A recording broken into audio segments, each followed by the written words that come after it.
work like passionate overnight, and because you want to learn more how to become value partner versus value report. And no longer finances belongs to value report. It's all about how to become value partner. Strategic advisor has to be a CFO. CFO become more strategic teller rather than storyteller. Hi everyone, welcome to another episode of our podcast series on how finance minds leads the future, where we explore what it really takes to transform the financial expertise to strategic leadership. Today, we're not just going to be talking about handling numbers and accounting standards, but about breaking barriers, challenging norms, and redefining what leadership in finance truly takes. So, to speak a bit about our guest today, he is a leader in finance whose journey is the definition of rising with purpose. He is the Chief Financial Officer at Softlogic Life Insurance PLC, and with him, he brings over 19 years of expertise in strategy, finance, audit, investor relations, and business expansion, both local and international. He is widely recognized for redefining the role of a CFO, not just as a steward of finance, but as a driver of transformation.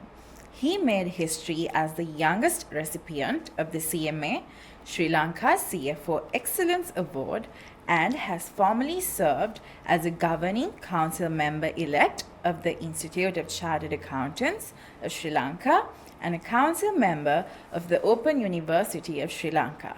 He also brings industry-wide influence as a former chairman of the Insurance Industry CFO Forum. At CA Sri Lanka, his leadership spans across several key areas, from chairing the task force to develop non-financial reporting practices to shaping future talent through the student enrollment and promotion and continuing professional development committees. Academically, he holds an MBA from the Postgraduate Institute of Management at the University of Sri Jayewardenepura and a finance special degree from the University of Kelaniya. He is a fellow chartered accountant, an ACC associate, and a certified management accountant of Sri Lanka.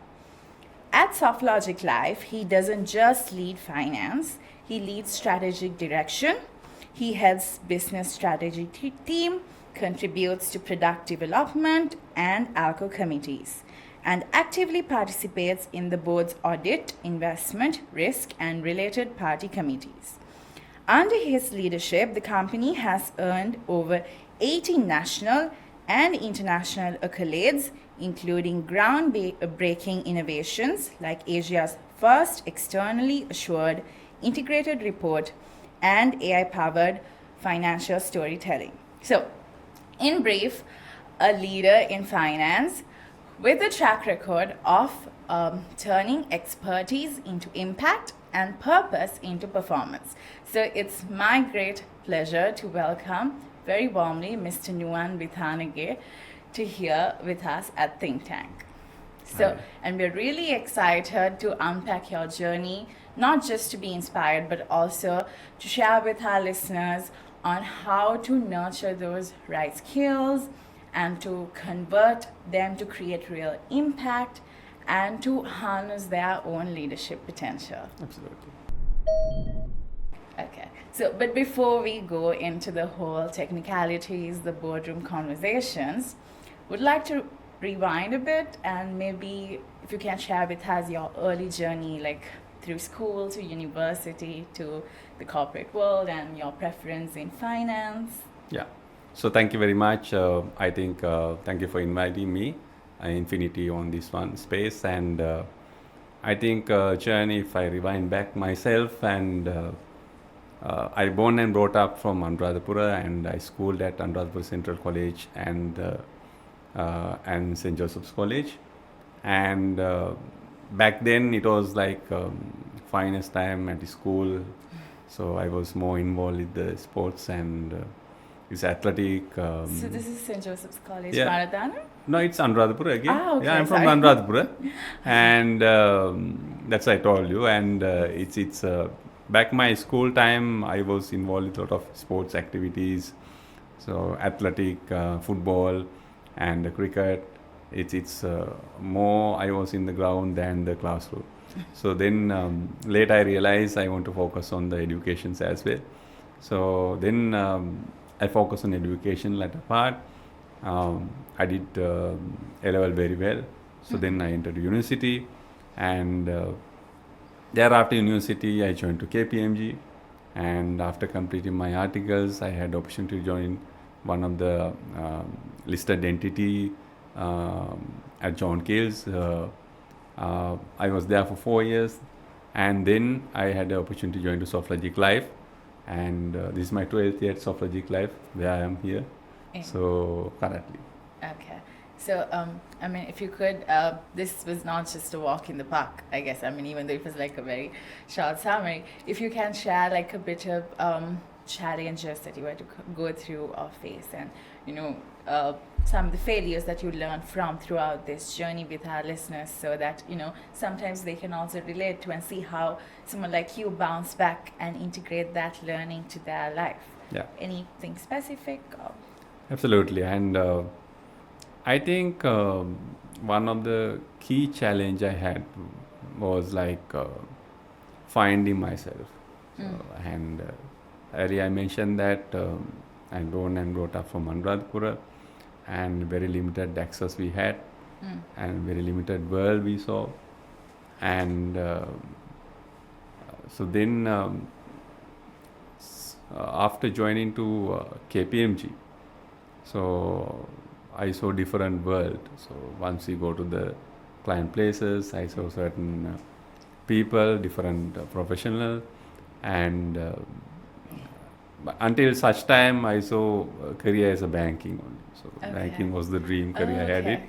So then I realized, okay, there is a world beyond the banking. Okay. So and which was interesting, and that's one of the I would say defining moment of my life.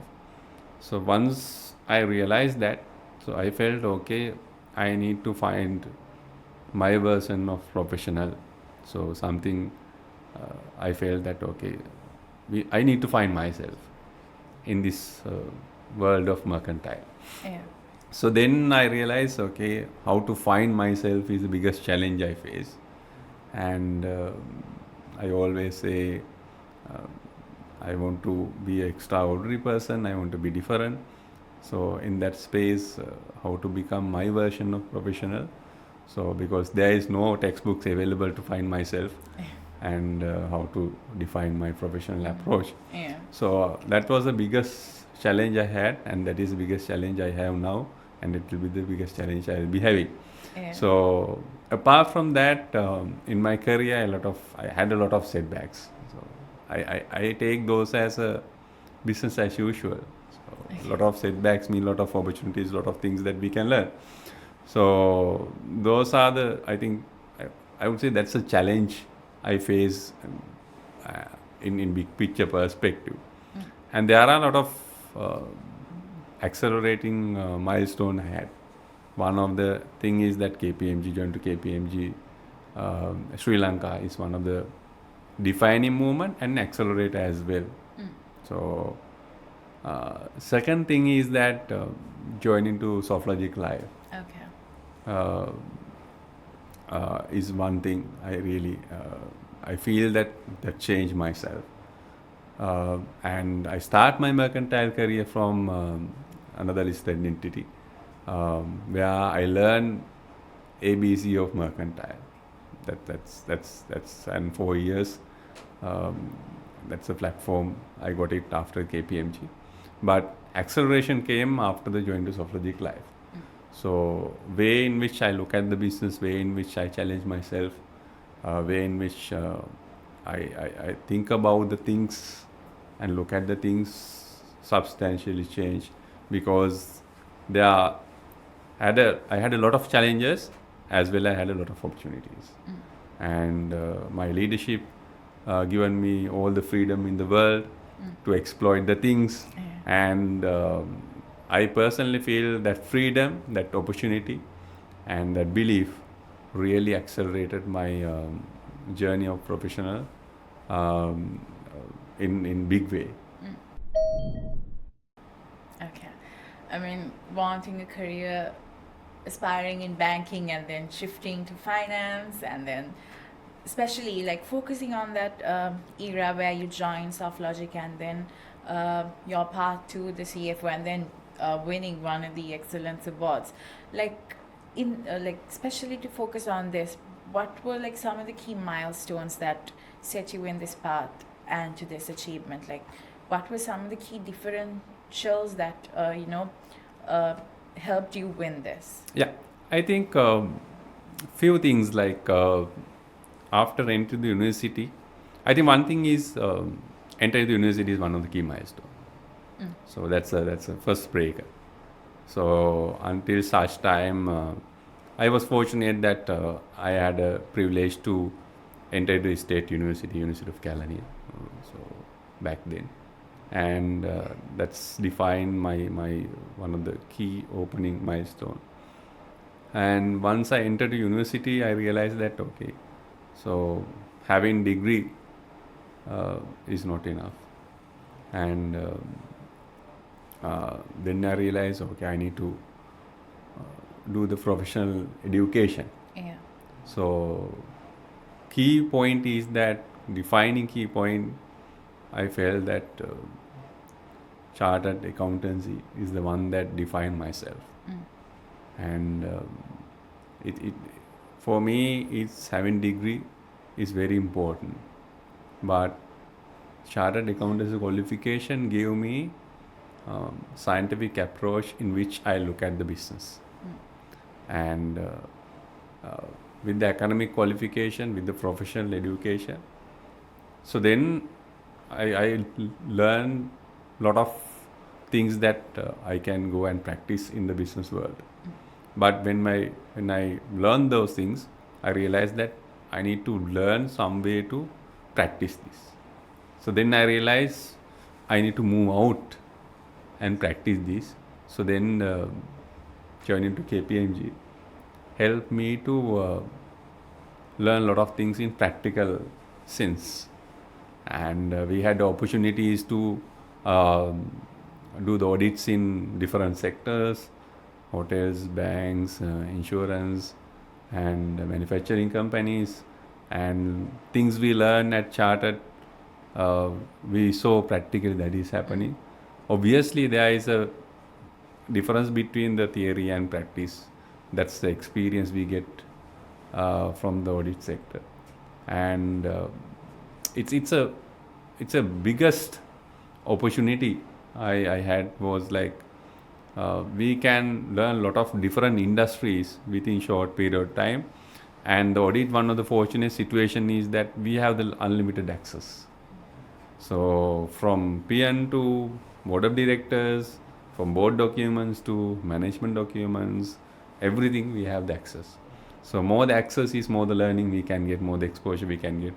And we work like passionate overnight, and because we want to learn more rather than covering the article period. So because we felt that more the work we do, more the learning we get, more the exposure we have. And that's other defining moment. Then I decided after completing my articles, I need to, then I got opportunity to join to one of the listed entities in Sri Lanka conglomerate. So where I learned the basics of mercantile sector. Obviously there is a difference between the audit and the mercantile sector. So the mercantile is all about we need to work to the organization, and there is an organization agenda. So we need to understand it, we need to drive it. And that part, again, starting with the right company matters. So that's other defining moment. And where accelerations came with the joining Softlogic Life, with the great opportunity and the freedom, and we were pushed to do things differently, and always we are challenged, so that the challenge automatically open up a lot of opportunities, and sometimes our potential we realize with the challenge. So that's a journey Yeah. and defining moments Yeah. in my career. So just to summarize, it's continuous improvement, both for professionalism and also from an educational point of view, and also a strong foundation in audit and having that bird eye view across organizations, the processes, how things work. Yeah, And- and I think one of the point I missed is that my MBA. So Okay. and I started my MBA 2013. So that is after getting good 6 to 7 years of mercantile sector. I delayed purposefully because I looked at the MBA as a strategic initiative to accelerate my career. So then when I look at what are the opportunity available, I felt one of the strategic complement institute is PIM Institute, Post-Graduate Institute of Management,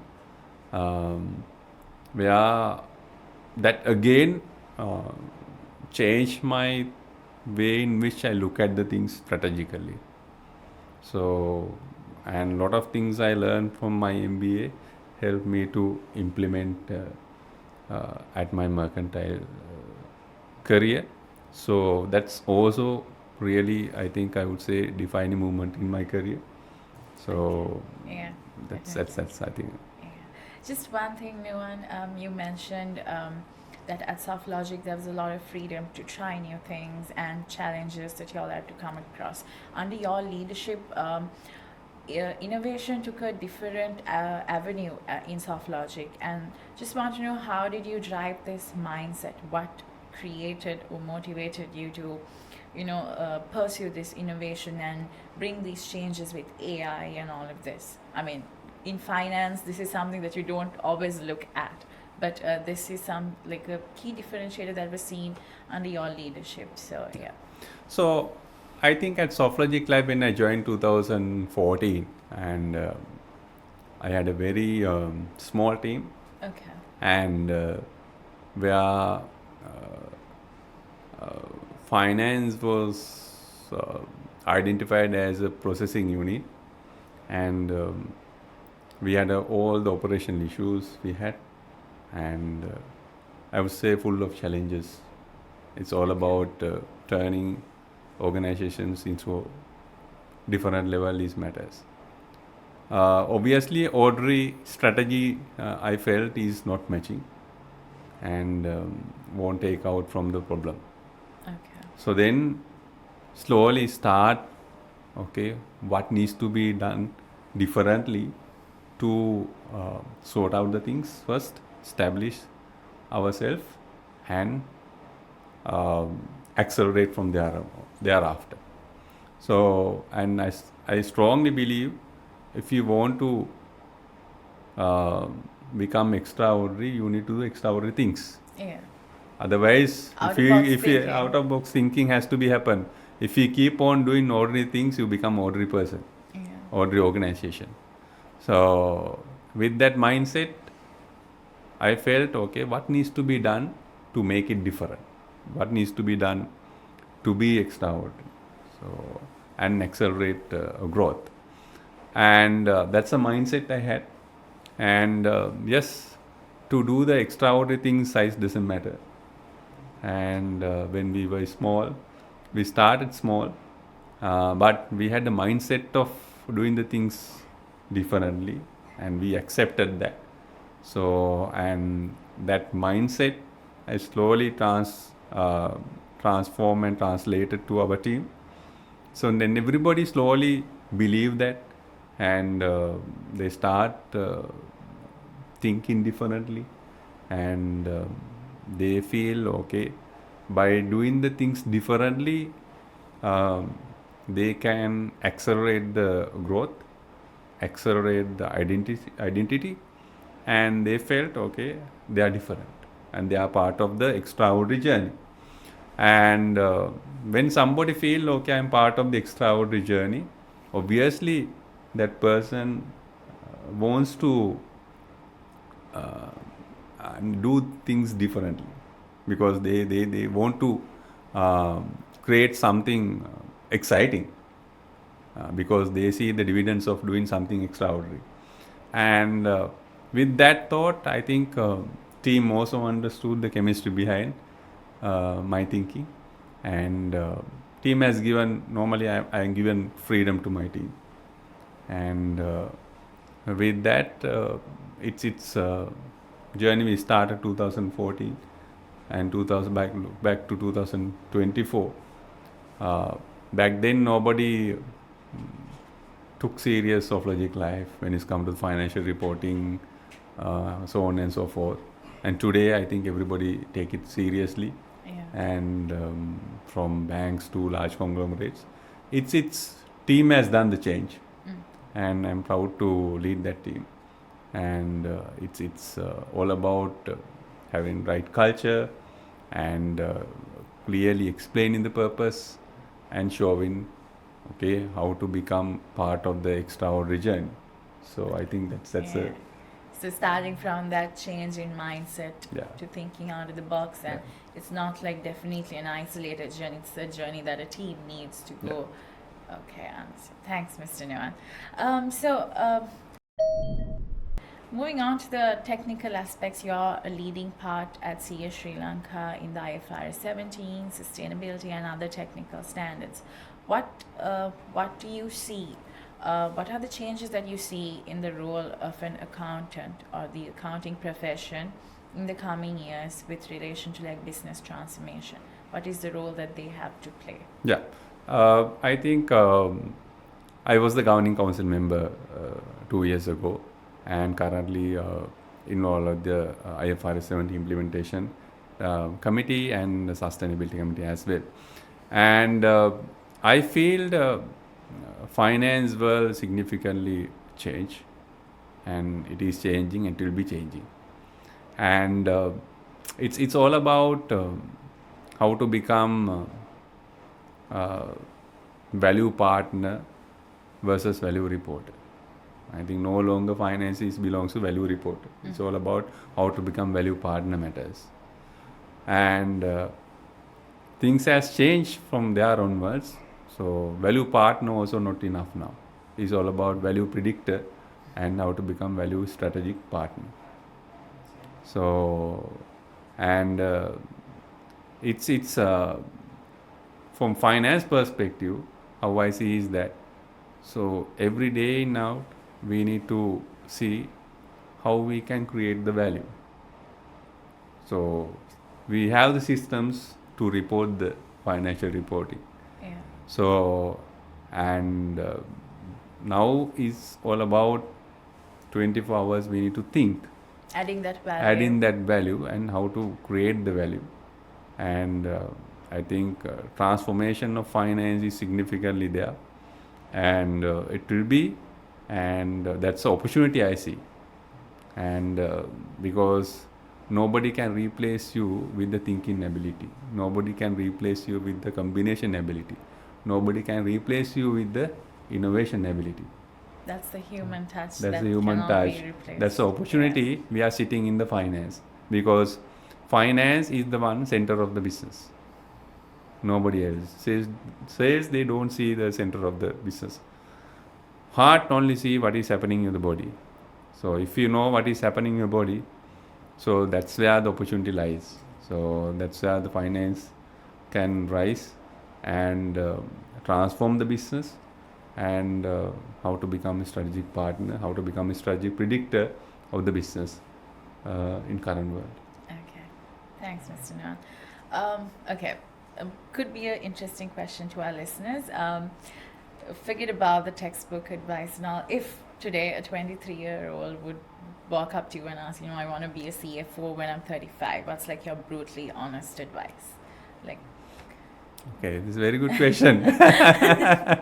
It's a lot of advices I have. Just A lot of advices I have, right? It's something. your top three would be Top fine, three, yes. yeah, absolutely. So you can talk a lot, but you have to be brilliant on basics. Mm.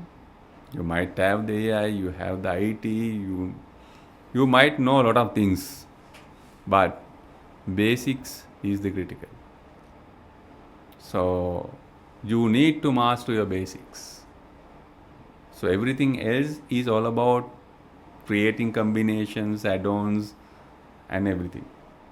So one thing you should very clear that you need to master your basics. That foundation should be set. Absolutely, that's non-negotiable. If you don't know the foundation, obviously we don't know when your building is collapsed. And sometimes biggest danger is that people don't understand your building is collapsed, even that is collapsed. So that's one thing.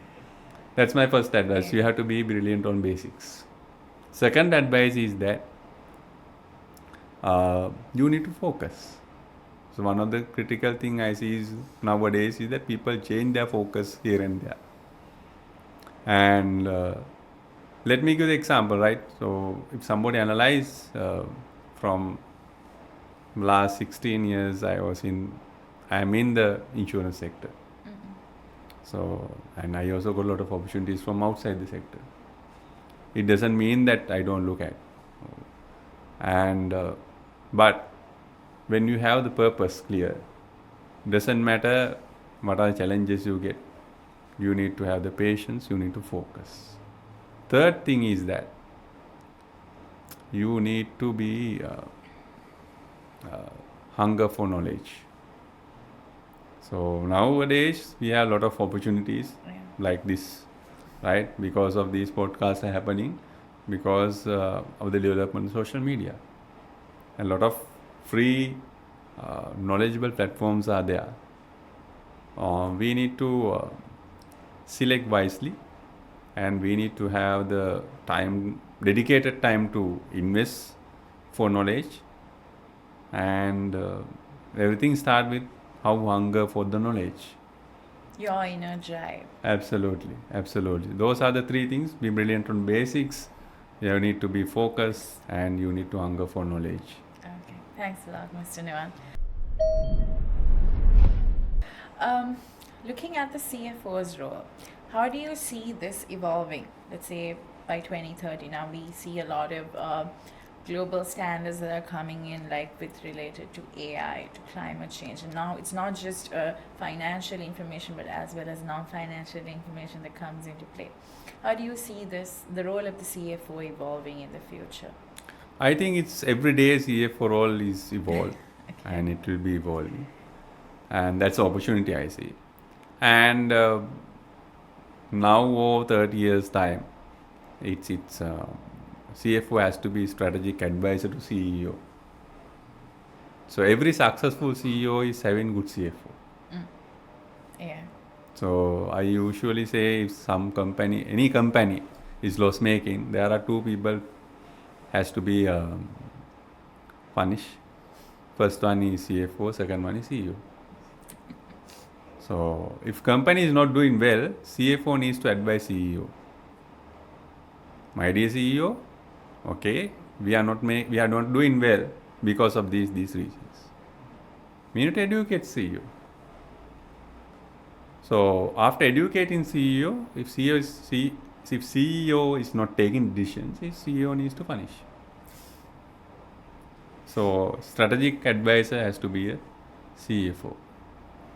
And second part is that because of development of technology, we talk about artificial intelligence, blockchain, so on and so forth, and a lot of systems are automated, and finance is sitting with a lot of informations and data, and it's all about how to use this data and creating predictive analysis and creating different techniques.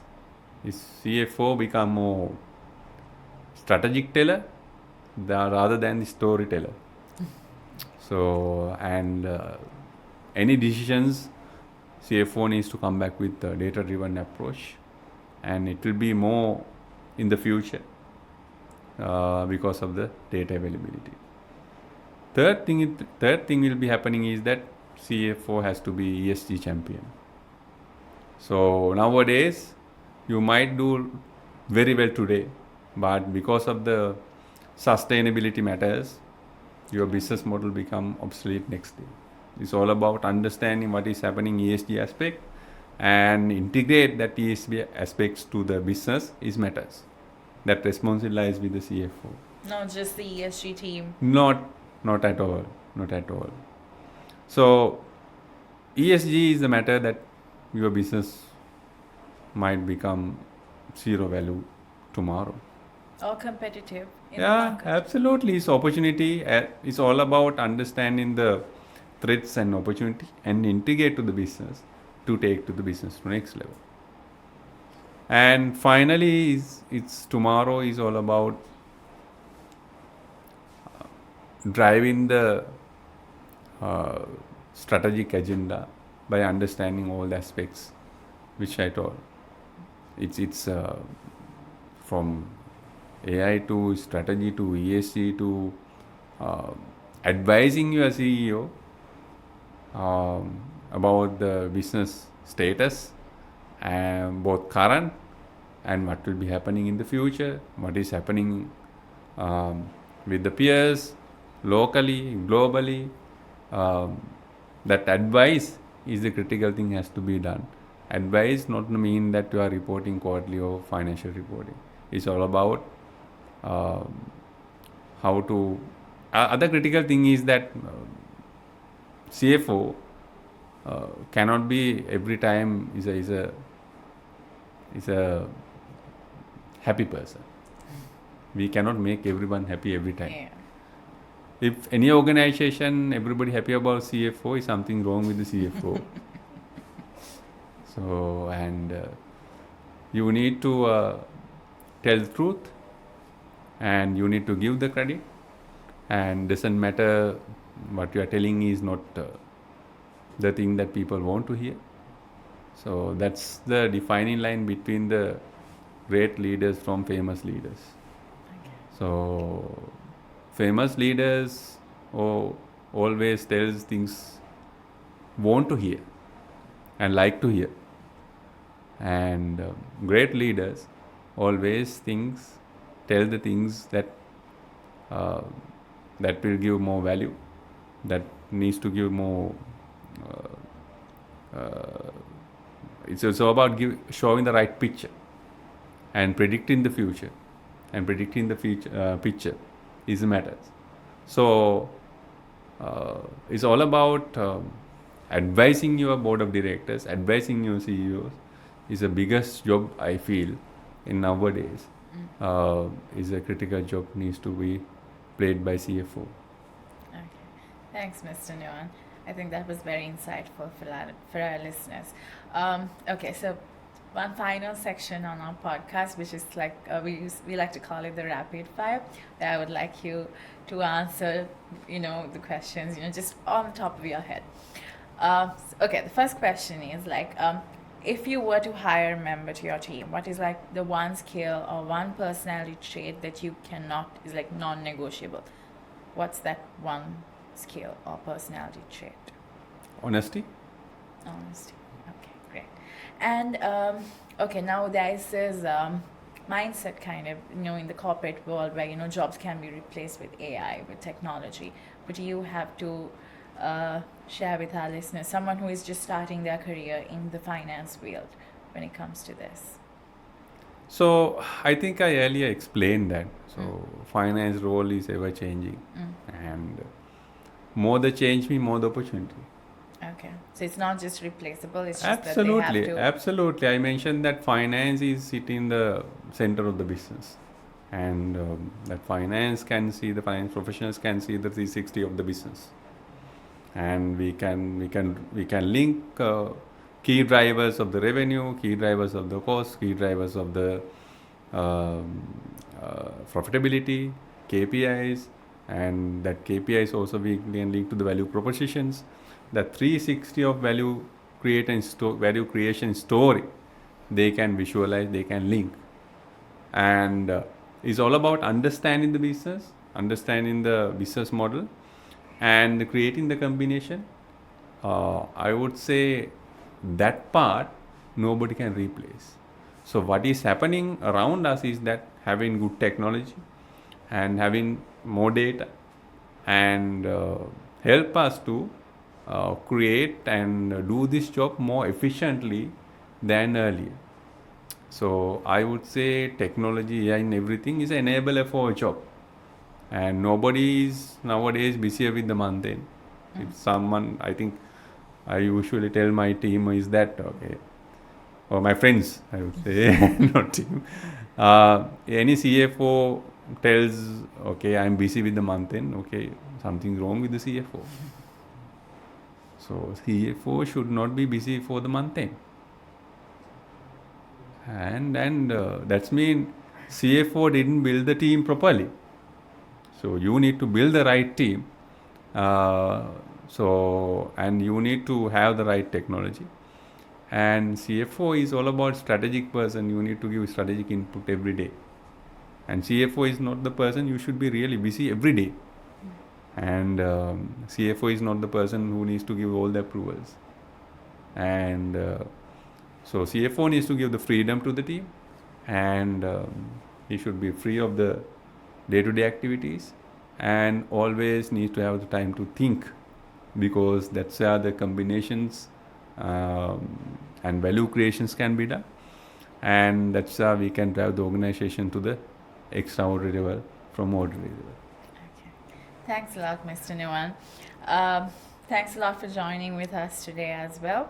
It was very insightful, and thank you for sharing with our listeners that being a CFO, the journey of becoming a CFO starts way before just the title arrives, and sharing on how to nurture those right skills and to create the real impact through that by staying true to your purpose. So thanks again for joining with us at Think Tank, and thanks for our listeners as well for tuning in. And please stay in touch to see more episodes on redefining your journey to become the next CFO.